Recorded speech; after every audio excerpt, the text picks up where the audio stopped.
তারপরে দেখো আমাদের 2 নম্বর এমসিকিউতে আসি। তোমার ব্যাকটেরিয়ার কোষ প্রাচীর কি দিয়ে গঠিত? দেখো ব্যাকটেরিয়ার কোষ প্রাচীর কি দিয়ে গঠিত, এটা অনেক একটা ইম্পর্টেন্ট একটা এমসিকিউ। তো দেখো তোমার বড় ক্লাসে সে উল্টে দেখতে পারবা ব্যাকটেরিয়ার কোষ প্রাচীর প্রধানত হচ্ছে পলিস্যাকারাইড দিয়ে গঠিত।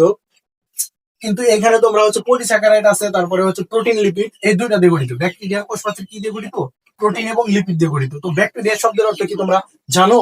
তোমরা জানো না। দেখো ব্যাকটেরিয়া শব্দের অর্থ কিন্তু আমি শিখাইছিলাম। ব্যাকটেরিয়া শব্দের অর্থ হচ্ছে দণ্ড, ক্ষুদ্র দণ্ড। তাহলে দেখো ব্যাকটেরিয়া শব্দের অর্থ কি? ক্ষুদ্র দণ্ড। তারপরে দেখো প্রোটিন শব্দের অর্থ কি? প্রোটিন শব্দের অর্থ তোমাদের লিখে দিই আমি। দেখো এই যেখানে প্রোটিন, প্রোটিন, প্রোটিন শব্দের অর্থটা কি? প্রোটিন শব্দের অর্থ সবচেয়ে গুরুত্বপূর্ণ, সবচেয়ে গুরুত্বপূর্ণ। তারপরে দেখো এখানে আছে লিপিড। লিপিড শব্দের অর্থ কি? লিপিড শব্দের অর্থ চর্বি বা তেল, চর্বি বা তেল। তারপরে দেখো এখানে আছে লিগোনিন। লিগোনিন শব্দের অর্থটা কি জানতে হবে তোমাদের। তারপর দেখো কাইটিন আছে। কাইটিন শব্দের অর্থটা কি? কাইটিন শব্দের অর্থ কি? শক্ত আবরণ। কাইটিন শব্দের অর্থ কি? শক্ত আবরণ।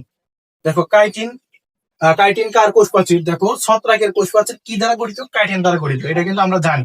তারপর দেখো সুবেরিন কি? সুবেরিন হচ্ছে কর্ক পদার্থ।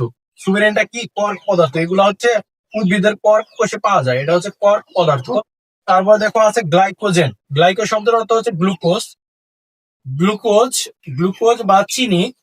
গ্লাইকো শব্দের অর্থ কি? গ্লুকোজ বা চিনি। আর জেন শব্দের অর্থ কি? তৈরি করা। অর্থাৎ গ্লুকোজ তৈরিকারী অঙ্গাণুকে বলা হয় হচ্ছে গ্লাইকোজ।